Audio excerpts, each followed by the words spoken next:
오늘 보신 말씀은 구약성경 516면에 열왕기상 4장 1절부터 19절 말씀까지 제가 한 절 읽고 여러분들 한 절 읽고 교도하며 읽도록 하겠습니다. 열왕기상 4장 1절부터 19절입니다. 열왕기상 4장 1절부터 19절 말씀까지 제가 한 절 읽고 여러분들 한 절 읽고 교독하며 읽도록 하겠습니다. 솔로몬 왕이 온 이스라엘의 왕이 되었고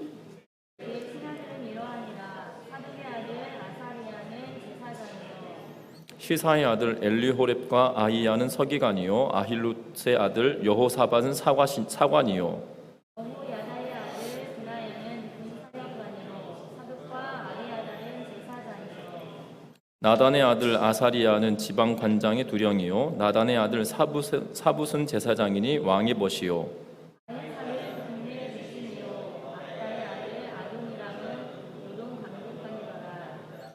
솔로몬이 또 온 이스라엘에 12지방 관장을 두매 그 사람들이 왕과 왕실을 위하여 양식을 공급하되 각기 1년에 한 달씩 양식을 공급하였으니 그들의 이름은 이러하니라. 에브라임 산지에는 벤후리요 마가스와 사알빔과 베세메스와 엘론 베타난에는 벤데겔이요 바로 그럴 때는 베네세sek이 수고와 벨 온 땅을 그가 주관하였으며 나밧돌 높은 땅 온 지방에는 벤 아비나답이니 그는 솔로몬의 딸 다밧을 아내로 삼았으며 바하락과 우기토와 이스라엘 아래 사르단 가리에 있는 베스안 온 땅은 아엘리스의 아들 바하나가 맡았으나 베스안에서부터 아벨 루홀리에 이르고 용강 바깥까지 지켰으며 길르앗 나몬에는 벤 게벨이니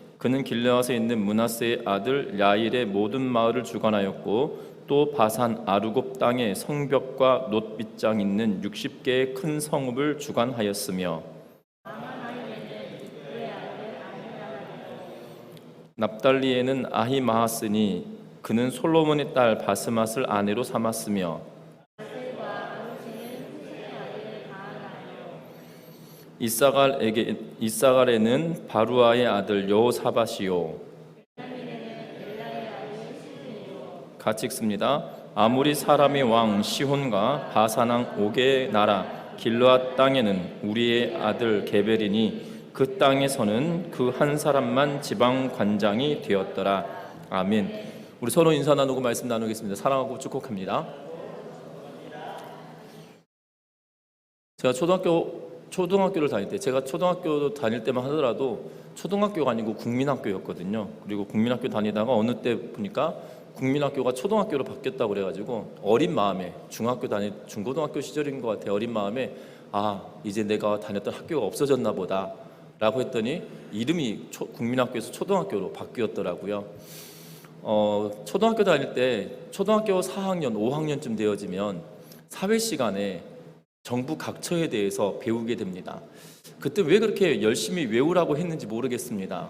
사실 정부가 바뀔 때마다, 그러니까 대통령이 새로 선출될 때마다 아니면 대통령의 임기 중에 중간에 국정을 운영하다가 필요에 따라서 조직을 개편하기도 하거든요.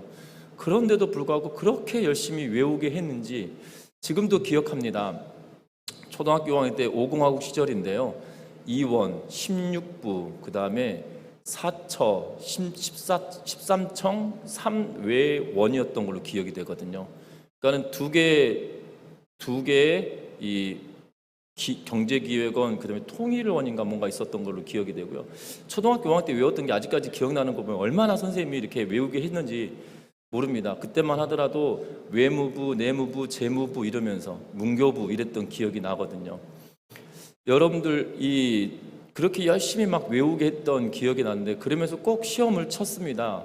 사회 시간에 이렇게 줄긋기로 맞는 거, 틀린 거 이러면서 이 줄긋기로 시험을 쳤던 기억이 나는데 지금 생각하면 엄청 억울한 것 같습니다. 지금 문재인 정부에 있는 정부 각처도 잘 안 외워지는데 그때 어렸을 때 마음에 그렇게 열심히 외우게 시켜서 지금도 기억나는 거 보면 참 대단하다라는 생각이 들어지거든요. 6공화국 때도 마찬가지로 정부 조직이 개편되었습니다. 그때는 어떻게 바뀌었냐면 2원 16부, 6처 12처 3외국 이러면서 이 외국이란 말은 무엇이냐면 이 부처 안에 이 특별하게 바깥으로 꺼내져 있는 무슨 국 이런 의미를 두고 있는 걸 보게 됩니다. 문민정부, 다시 말하면 김영삼 정부 시절에는 2원, 14부, 5처, 14청, 1외국, 1위원회 이러면서 이 조직을 개편하였습니다. 그리고 김대중 정부에서도 참여정부라 불렸던 국민의 정부라 불렸던 김대중 정부에서도 18부, 4처, 16청, 1위원회 이렇게 바꾸었습니다. 그리고 노무현 대통령 시절이었던 참여정부에는 18부, 4처, 17청, 1위원회 이렇게 하여서 임기 마칠 때까지 진행되었고요. 이명박 정부에서는 그때부터는 이명박 정부라고 이렇게 공식 명칭을 칭하였는데요. 15부, 2처, 18청, 4위원회로 정권을 잡으면서 이렇게 조직을 꾸리고 그리고 국회의 동의를 얻어서 시행되었음을 보게 됩니다. 박근혜 정부에서도 17부, 5처, 16청, 2원, 5실, 6위원회 하면서 더 많은 이 부처들이 늘어나고 있는 걸 보게 됩니다.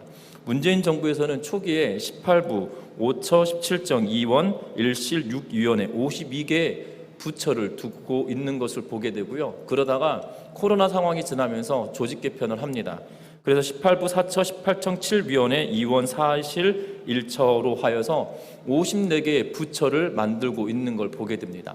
그러니까 문재인 정부에서는 54개로 시작하여서 52개로 시작하여서 지금은 54개의 부처로 늘어나고 있는 것은 국정을 운영하는 동안에 살펴보니 필요한 것이 있어서 조직을 개편하고 있는 그러한 모습이라는 거죠.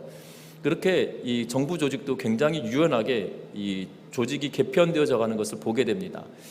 여러분, 우리는 이런 내용들 보고 조직이 개편되었다 이렇게 말하면 이렇게 이야기하면 어떤 분들 이렇게 말합니다. 얼마나 이 사람들 많이 쓰기 위하여 자기 사람들 얼마나 쓰기 위하여서 부처를 늘리냐 뭐 이런 이야기들 하시는데요.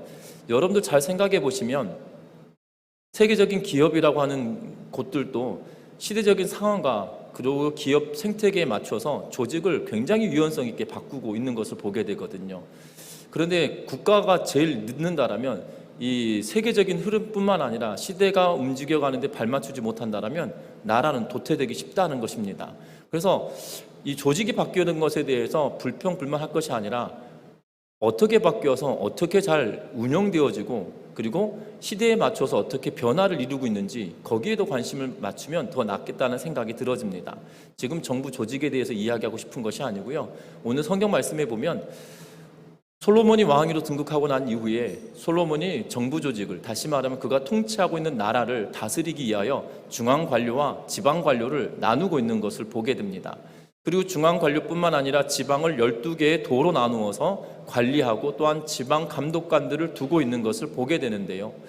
분명한 것은 오늘 이 내용이 바로 하나님께서 솔로몬에게 그 나라를 맡겨주시고 또한 솔로몬이 지혜롭게 그 일들을 감당함으로 나라가 위용을 갖추며 그리고 왕국으로서의 점점점 성장해가는 그러한 모습을 보여주고 있다는 것입니다.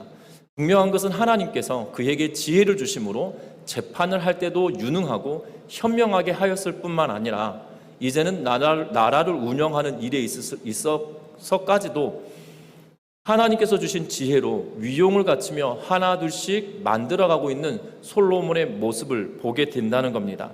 저와 여러분들도 마찬가지입니다. 우리는 나라를 운영하는 사람들이 아닙니다. 그렇다고 해서 우리가 이 성경의 말씀을 이것을 빼고 읽어야 되느냐? 그렇게 할 수도 없다는 거죠. 그러면 성경을 하나님께서 우리에게 이 말씀을 주실 때 이 본문을 통하여서 우리가 깨달아야 될 것은 무엇이고 우리가 알아야 될 것은 무엇이냐는 겁니다. 분명한 것은 솔로몬이 국가를 운영하는데 정치 제도를 만들고 통치 체계를 이루어가는 일이 우리와 무슨 상관일까라는 생각이 들거든요. 우리와 무슨 상관일까 하면서 아무런 상관이 없다라고 여겨진다라면 우리는 하나님의 말씀을 띄엄띄엄 읽을 수밖에 없다는 겁니다. 그런데 성경은 그렇게 읽을 것이 아니라 우리에게 주어진 말씀이기에 이 말씀 속에서 우리에게 허락하시고 우리로 하여금 주시길 원하는 말씀이 무엇인지 찾아내는 은혜가 있기를 주의 이름 부탁합니다. 세상을 살아가는 동안에 어떤 조직이든지 간에 세상을 살면서 우리는 수많은 조직 가운데 들어져 가게 됩니다. 심지어 여러분들 개 모임도 조직이 있잖아요. 개주가 있고 그리고 뭐 서기가 있고 회계가 있고 총무가 있고 심지어 친목을 다지는 친목계에도 그렇게 각각 나누어지는 것을 보게 되어집니다. 또한 가정 안에서도 마찬가지죠. 남편의 역할, 아내의 역할 각각 그것이 나누어지는 것을 보게 됩니다. 분명한 것은 그 작은 가족이라고 하는 최소의 단위도 이렇게 상황이 또한 조직이 갖추어져 가서 이 원활하게 가족 구성원이 이루어져 가는 그런 모습을 보게 된다는 거예요. 뿐만 아닙니다. 교회 공동체 안에도 마찬가지로 이 전도회도 회장 그리고 회계 겸 총무가 있고 또한 주일학교에도 부장이 있고 부서 선생님들이 있고 또한 저와 여러분들이 교회 안에도 당회가 있고 각각의 재직회가 있고 공동회가 있고 각각의 조직들이 이루어져 가는 것이 있다는 거예요. 그러면 이러한 조직들 속에서 우리는 어떠한 모습으로 나아가야 될 것인지 우리가 살펴보는 은혜가 있으시기를 주의 이름으로 부탁합니다. 그러면 먼저 우리가 기억할 것은 1절 말씀이에요. 우리 1절 말씀 같이 한번 읽어보겠습니다. 1절입니다. 같이 읽습니다. 솔로몬 왕이 온 이스라엘의 왕이 되었고, 아멘. 오늘 성경의 말씀 보면 솔로몬 왕이 온 이스라엘의 왕이 되었고 라고 하면서 마치 솔로몬이 이제 왕이 된 것처럼 이야기합니다. 그런데 오늘 이 열왕기상을 쓰고 있는 이 저자는 어떤 의도를 가지고 있는지 모르겠으나 이미 솔로몬은 왕이 되었어요. 솔로몬이 이미 왕이 되었고 그들의 솔로몬의 숙적이었던 그리고 다윗이 생전에 반란을 일으킨 아도니아도 그리고 요압도 그리고 시므이도 다 제거한 상태가 되었습니다. 그리고 하나님께서 지혜를 주셔서 현명하게 재판을 판결하는 그러한 일들도 감당해냈습니다. 이미 그는 왕이었거든요. 그런데 오늘 성경의 저자는 4절을 딱 4장에 들어오면서 사실 히브리 성경 자체는 장절이 나누어져 있지 않습니다. 그래서 판결함을 봅니다 라고 이야기하면서 솔로몬이 온 이스라엘의 왕이 되었고 라고 하면서 이 문장이 이어져가는 그런 문장이에요. 다시 말하면 하나님께서 그에게 지혜를 주심으로 판결을 온전하게 함으로 인하여서 온 이스라엘이 그를 온전하게 왕으로 받아들였음을 이미 왕이었으나 심리적으로도 다 받아들였음을 이야기하고 있는 것처럼 보여진다는 겁니다. 여러분들 그렇습니다. 우리가 대통령 선거를 할 때마다 이 지지하는 이 대통령 후보가 다른 사람들이 선출이 되어지면 초반에 많이 힘들어하는 것을 보게 됩니다. 저는 기억합니다. 1987년 6월 달에 정말 수많은 곳곳의 젊은이들 그리고 많은 어른들이 데모를 하며 민주화를 위해서 외쳤거든요. 그랬더니 6월 29일에 6.29 선언이라는 일을 통하여서 직선제로 개편하고 그해 헌법을 수정하게 되며 국민투표를 해서 헌법을 고치고 있는 것을 보게 됩니다. 그래서 대통령 직선제를 그해 12월에 하게 되거든요. 그해 12월에 하고 나서 어떠한 일이 벌어졌냐면 노태우 대통령 후보가 대통령에 당선되고 난 이후에 그 이후에 이 많은 곳곳에서 시위가 일어났었던 것을 기억합니다. 저도 목포에서 학교를 다니면서 그 시위하는 시위대들을 종종 보곤 했는데 그 시위대가 무엇을 이야기했냐면 불법 선거하면서 이렇게 피켓을 들고 구호를 외치며 노태우 타도 이러면서 했던 기억이 납니다. 하지만 그것이 조만간 있다가 다 사라져 버렸던 것 같아요. 그 이유는 88 서울 올림픽 때문에 어느 순간 거기에 다 집중되어졌던 기억이 납니다. 대통령이 선거되고 또한 취임하기 전에 이 불법 선거였다, 관권 선거였다, 그리고 부정 선거였다라고 하면서 끊임없이 이야기가 나왔었거든요. 그리고 지난번 여러분들 기억하십니까? 이 국회의원 선거를 하면서도 한 정당의 국회의원이 낙선되었습니다. 그러니까 투표에서 떨어진 거죠. 그랬더니 이 투표함이 잘못됐다, 그리고 부정선거다라고 하며 소송을 걸고 했던 내용들은 우리가 이미 알고 있습니다. 이처럼 지금을 살아가고 있는 사람들도 마찬가지로 현대를 사는 사람들도 선거 과정에서 무언가 불편함을 경험했다라면 부정선거다라고 하며 끊임없이 잡음이 나오거든요. 당시도 마찬가지 아니겠습니까? 왕이 되었지만 어찌 보면 백성들 마음에 드는 왕 아니면 들지 않는 왕 있었을 거라는 거죠. 그런데 오늘 성경은 이 저자가 무엇을 이야기하고 있냐면 솔로몬은 이미 왕이었어요. 그런데 지금 다시 한번 온 이스라엘의 왕이 되었다라고 이야기하고 있는 것을 보게 됩니다. 다윗이 왕위에 등극하였을 때 다윗은 반쪽짜리 왕이었거든요. 헤브론에서 왕이 되므로 유다 지파의 왕이 되었습니다. 10지파의 이 나머지 이스라엘의 왕이 되지 않았어요.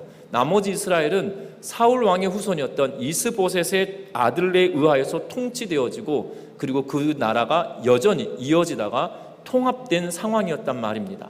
그러하기에 여전히 이 다윗이 통치하는 기간 동안은 하나 되었으나 솔로몬이 왕위에 오르고 난 이후에 그 마음이 다 하나가 되었다라고 장담할 수 없는 상황이었겠지만, 오늘 저자는 말합니다. 온 이스라엘의 왕이 되었다라고 하며 온 나라가 그를 왕으로 받아들였음을 이야기하고 있는 걸 보게 된다는 거예요. 그러면서 온 나라가 왕으로 솔로몬을 받아들이고 난 이후에 무엇에 대하여 기록하고 있냐면 이 조직을 다시 한번 재편하고 있는 내용을 보게 됩니다. 여러분들 오늘 6절 2절부터 시작하여서 6절 말씀까지는 중앙 관료들에 대하여 재편하고 있는 내용들을 보게 됩니다. 특별히 2절의 말씀에 보면 기록하고 있는데 뭐라고 이야기합니까? 그의 신하들은 이러하니라. 사독의 아들 아사리야는 제사장이요 라고 하면서 기록하고 있는 걸 보게 됩니다. 솔로몬 궁정 신하들의 명단이 시작되는데 제일 먼저 등장하는 것이 사독의 아들 아사리야라고 하는 인물이에요. 아사리야는 사독이 죽은 후에 솔로몬 성전에서 대제사장의 역할을 감당하였던 제사장이에요. 지금 현재는 사독이 살아있는 시기에 있기 때문에 아사리야가 제사장의 직분을 감당했지만, 그가 사독이 죽고 난 이후에는 솔로몬 성전에서 대제사장의 역할을 감당했던 이가 바로 이 아사리야라는 사실입니다. 여러분들 기억하셨으면 좋겠습니다. 성경을 기록할 때 차설을 두어요. 먼저 쓸 사람, 나중에 써야 될 내용들, 먼저 쓰는 것을 더 중요하게 여기는 것이 히브리 문학의 특징 중에 하나입니다. 그러면 지금 수많은 관료들이 있습니다. 그런데 그 가운데 제일 먼저 두고 있는 이가 누구예요? 제사장 아사리야라고 하는 인물이에요. 그것도 대제사장의 이름을 쓰고 있는 것이 아니라 제사장이라고 하는 이름을 쓰고 있다는 거죠. 그리고 그가 이 열왕기를 기록하고 있는 이 저자가 결국 솔로몬 성전이 지어지고 난 이후에 대제사장의 역할을 감당할 사람이어서 이 아사리야를 더 집중하며 앞에 두고 있는 모습을 보게 됩니다. 중요한 것은 솔로몬이 어디에 지금 이 조직을 개편하면서 어디에 마음을 먼저 두고 있는지 우리가 찾아볼 수 있는 것 같아요. 다시 말하면 솔로몬이 제사장이라고 하는 직분을 다른 많은 중앙 관료들 중에 가장 위에 제일 먼저 앞에 소개하면서 솔로몬이 제일 먼저 관심을 두고 있는 것은 지금 내가 왕이나 하나님과의 관계가 어디에 있는지에 대하여 더 집중하고 관심을 두고 있는 모습을 우리에게 보여주고 있는 것을 대변하고 있다라고 생각이 들어진다는 겁니다. 여러분들 기억하셨으면 합니다. 우리가 교회 공동체도 마찬가지고요. 여러분 교회 공동체 안에 여러분들 각 전도회도 마찬가지고 각 부서에도 마찬가지지만 가장 우선에 두어야 될 것이 있다라면 사람을 세우는 일이긴 하나 제일 우선된 것은 우리의 공동체가 하나님과 어떤 관계에 있는지 거기에 먼저 관심을 두어야 한다는 사실입니다. 하나님과의 관계가 먼저 해결되지 않는다라면 교회 공동체 안에서 여러분들이 가지고 있는 그 공동체가 아무리 뛰어나고 아름다운 조직이다 할지라도 다 좋은 것이 아닐 수 있다는 것을 기억하는 우리 전미중앙교회 성도님들 되시기를 주의 이름으로 부탁합니다. 우리가 모여있는 이 공동체가 교회 공동체, 여러분들 가정이나 여러분들이 속해 있는 그러한 작은 소모임들이 그 가운데서 하나님과의 관계가 어떠한 위치에 있는지 먼저 그것을 점검하면서 나아가는 은혜가 있기를 주의 이름으로 부탁합니다. 그러면서 3절에 보면 시사의 아들 엘리호렙과 아히야는 서기관이다라고 이야기하고 있는 것을 보게 됩니다. 여기서 서기관은 왕궁과 국가의 공식 문서를 다루고 있는 사람들로 보여집니다. 솔로몬 궁정에서 가장 높은 행정관인 것처럼 보여집니다. 왜 그러냐면 제사장 다음에 그들의 이름을 두고 있고 그들이 하는 직책이 서기관이다라고 하면서 두고 있기 때문이에요. 그리고 나서 어떠한 것을 둡니까? 군사령관인 브나야를 둡니다. 이 브나야는 이미 우리가 알고 있습니다. 다윗이 브나야를 통하여서 나단과 브나야를 통하여서 솔로몬을 왕위로 세웠고, 그리고 왕위로 세우고 난 이후에 여러 가지 정적들을 제거할 때 그가 나아가서 이 일들을 감당했던 군대 장관이었다는 것이지요. 그리고 나서 사독과 아비아달은 제사장이다라고 하면서 사독과 아비아달이라고 하는 이름을 다시 한번 등장시킵니다. 사독은 솔로몬에 섰던 제사장이었고, 아비아달은 그의 형제의 편에 서서 다윗의 반란을 꾀하였던 그러한 인물이었던, 아도니아와 함께함으로 그와 대적하였던 그러한 인물이었다는 거죠. 결국 제사장에서 배제하여서 고향 땅으로 돌려보냈지만 여전히 그럼에도 불구하고 제사장으로 이름을 올려놓고 있는 것을 보게 됩니다. 그러면서 나단의 아들의 두 아들이라고 말합니다. 나단 또한 선지자였고, 다윗에게 지금 왕위에 대한 문제가 이 어려움이 있다라고 하는 그러한 상황을 전하면서 솔로몬이 왕위에 오를 수 있도록 길을 열었던 사람이 나단인데요. 그에게는 두 아들이 있었다라고 말하면서 한 아들은 지방 관장의 두령, 다시 말하면 지방 관료를 관장하고 관리 감독하는 사람으로 세웠다라고 이야기하고 있고요. 또한 아들은 사봇인데 이 사봇은 제사장이고 더불어 그의 이 왕의 친구다, 벗이다라고 하면서 그에게 이름을 두고 있는 것을 보게 됩니다. 이들이 바로 중앙 관료의 역할을 감당하는 자들이었다는 거예요. 그런데 여러분들 오늘 본문 내용을 잘 살펴보시면 앞에 서두에서도 말씀드렸지만 사독의 아들 아사리아는 제사장이에요. 그리고 사독과 아비아다도 제사장이에요. 그리고 나단도 레위 사람으로 보여지고 제사장의 직분을 감당할 수 있는 아론의 후예로 보여집니다. 왜냐하면 그의 아들 중에 하나가 무엇이 되었습니까? 제사장이 되었기 때문이에요. 제사장이 되었기 때문입니다. 제사장은 아무나 되는 것이 아니라 아론의 후예들만 제사장이 되는 거예요. 그래서 같은 가문의 사람들이라고 여겨질 수 있다는 거죠.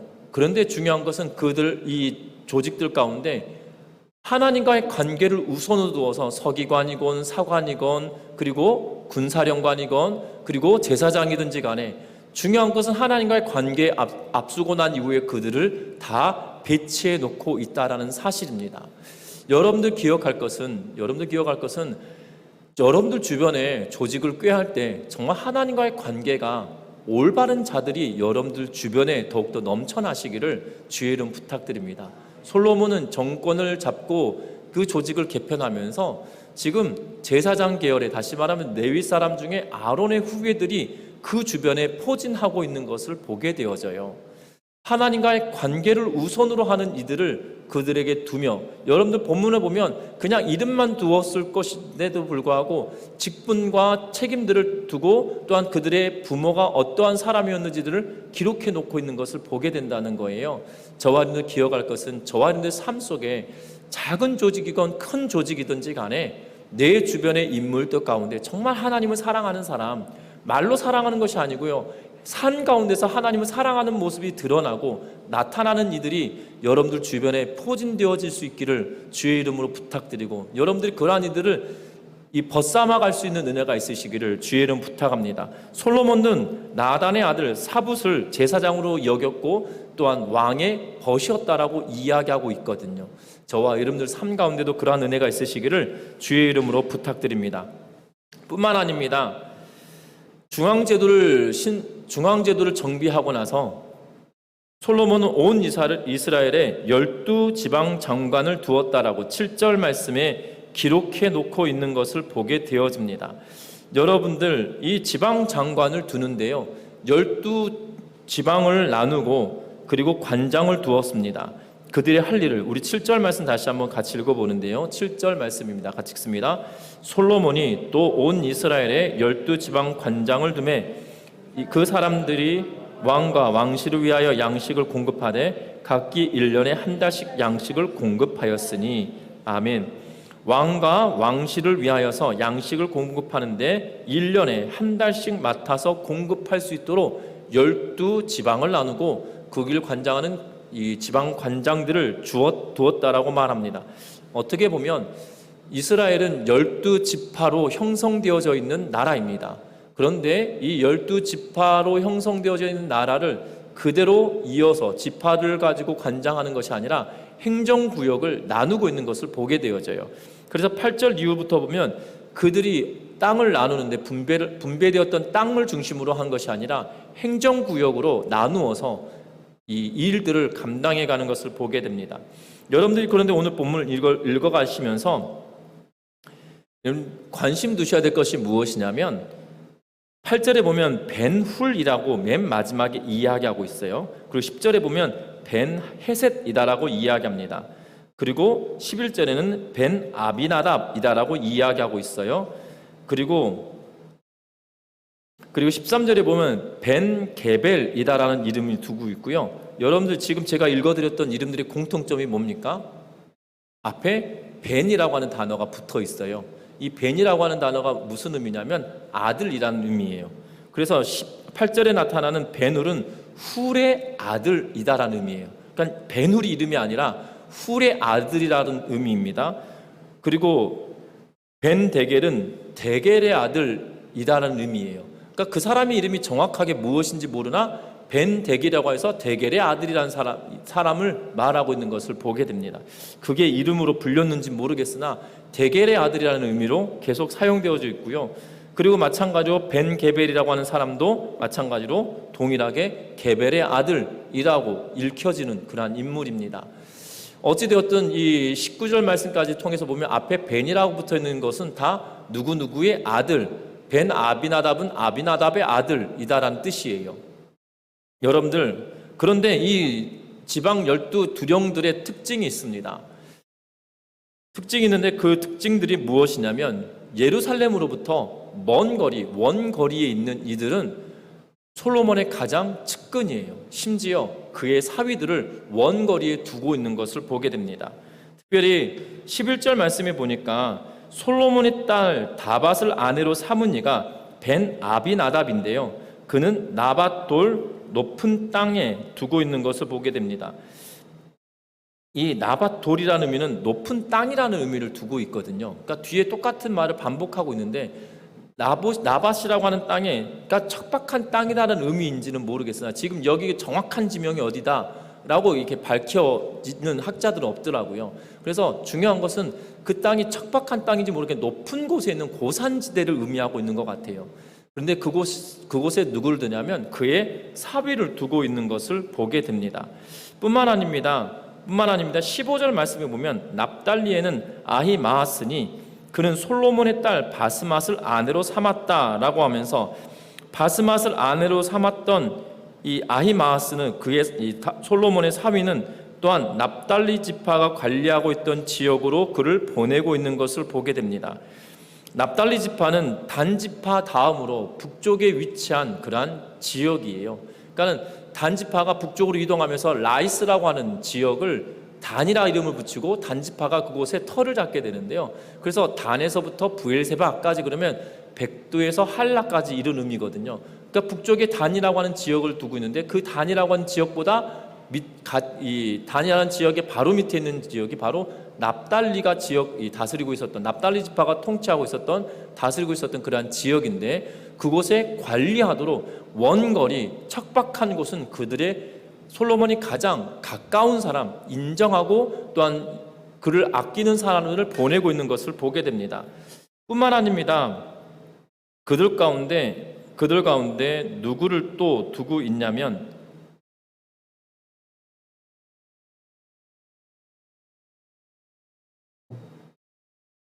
16절 말씀에 보면 아셀과 아롯에는 후세의 아들 바하나요라고 하면서 후세의 아들 바하나를 아셀과 아롯으로 보내고 있는 것을 보게 됩니다. 여기도 마찬가지로 이 후세는 다윗의 절친한 친구였고 다윗이 압살롬에 의하여서 도피를 하고 있던 그때 다윗을 다시금 돌아오게 만들었던 책략가였던 후세입니다.